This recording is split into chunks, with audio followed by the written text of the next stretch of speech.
సమయజ్ఞ అనే మాటకి సమయము తెలిసినవాడు అని అర్థం చెప్పారు. కానీ సమయజ్ఞ దానికి ప్రమాణం అర్థం చెప్పుకోవడానికి ఇదేనండి. సమత్వమారాధనమచ్యుతస్య. ఏదయ్యా విష్ణు యజ్ఞం? యజ్ఞం అంటే ఆరాధన. సమత్వమే విష్ణు యజ్ఞం. గుర్తుపెట్టుకోండి.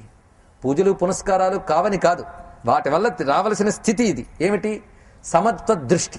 సమత్వ దృష్టి అంటే అందరు మానవులు సమానమైన కనుక ఆచారం లేదు, వ్యవహారం లేదని కాదు ఇక్కడ అర్థం. సమత్వము అంటే అందరి యందు ఏది సమంగా ఉందో తెలుసుకొనుట.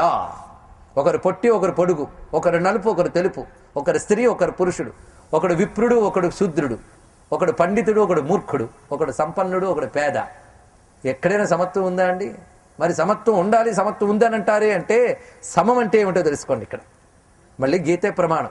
సమం సర్వేషు భూతేషు తిష్టంతం పరమేశ్వరం వినశ్యత్ స్వవినశ్యంతం యప్పశ్యతి సపశ్యతి చెప్పాడు కదా. సర్వులలో సమంగా ఉన్నవాడు పరమాత్మ. అందరిలో ఆయన మాత్రం సమంగానే ఉన్నాడు. ఈ దేహాదుల్లో ఎన్ని మార్పులున్నా, బుద్ధుల్లో ఎన్ని మార్పులున్నా, ఒకడు మేధావి, ఒకడు మూర్ఖుడు, ఇది బుద్ధికి సంబంధించిన గుణం. ఒకరు నలుపు, ఒకరు తెలుపు, ఒకరు స్త్రీ, ఒకరు పురుషుడు, ఇది దేహానికి సంబంధించిన గుణం.